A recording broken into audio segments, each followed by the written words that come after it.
Well, about half an hour ago, we got inflation numbers out of the Bureau of Statistics.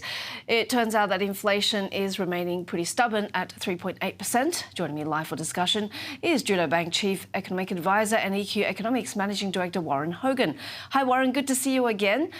What do you make of the numbers? And do you continue to believe that the RBA is behind the curve? Yeah, good afternoon or good morning still, sorry. Look, I think they are a little bit behind the curve because the numbers show once again that inflation is, as you said, sticky. The numbers unchanged in annual terms, but most economists were thinking would get a smaller monthly increase and the annual rate would fall.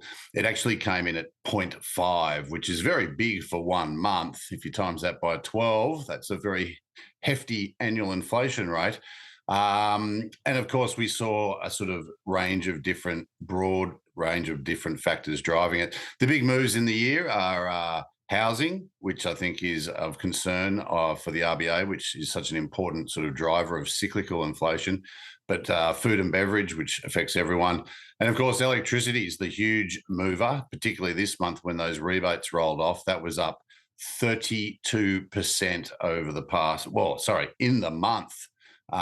Because of the roll-off of rebates. The actual electricity price is only up about 4.5%, but because the rebates are no longer hitting consumers, the effective cost is up 32%, which is huge, of course, and just another cost of living squeeze going on out there in the community. I was having a look at the immediate impact on, predictions for a March rate hike, and it didn't really move the needle. Do you think the RBA will pause or act?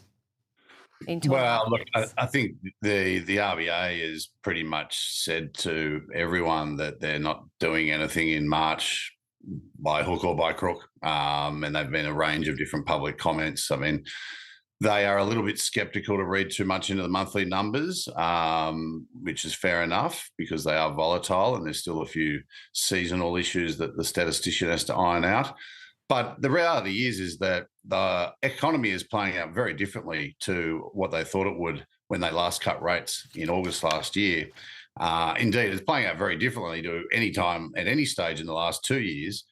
And I think the idea here is that does one rate hike in February really address the risks to inflation and the economy? And I would give the answer, no, it doesn't. So they might as well just get on with it. But of course, they're sending a message to the market, and the market, bets on what they think is going to happen, not what should happen. And the market thinks that they're sort of sitting on the sidelines by hook or by crook. And I've never seen anything like it before, actually. Markets would typically be pricing in a much higher chance of a move at the next meeting, but the RBA has pretty much quelled that through their communications. So what are the dangers of this carrying on for the economy? And how is fiscal policy going to be tweaked to address for this?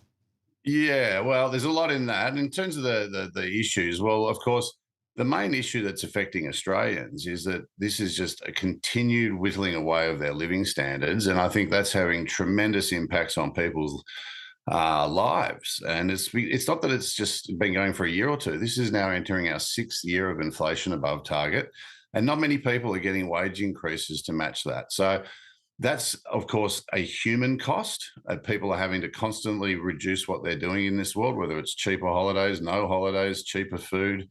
But then there's this risk, of course, which worries me, scares me, in fact, that they're getting behind the curve, as you said, and then we just do not want to get into a situation where inflation becomes entrenched and they have to chase it. That means they have to just keep raising rates until the economy goes into recession. That would be a disaster, but that's what they're leaving us exposed to with this very apathetic strategy to inflation. And of course, in terms of the budget, well, it's quite clear, I think, that the government's playing, state and federal, playing a big role in all of this because of their massive expansion of spending. And if they could just cool their jets for 1 year, it would have an impact, I think. But we're going to have to wait and see. But I think the chances of that are pretty slim. So I think we're playing with fire in this economy. And of course, the risk is that at some stage in the next year to 18 months, rates have to go up by a lot more than we ever needed them to if they'd just been a bit more preemptive and a bit more assertive earlier. Thank you for those very sobering words. Warren Hogan, Judo Bank Chief Economic Advisor and EQ Economics Managing Director.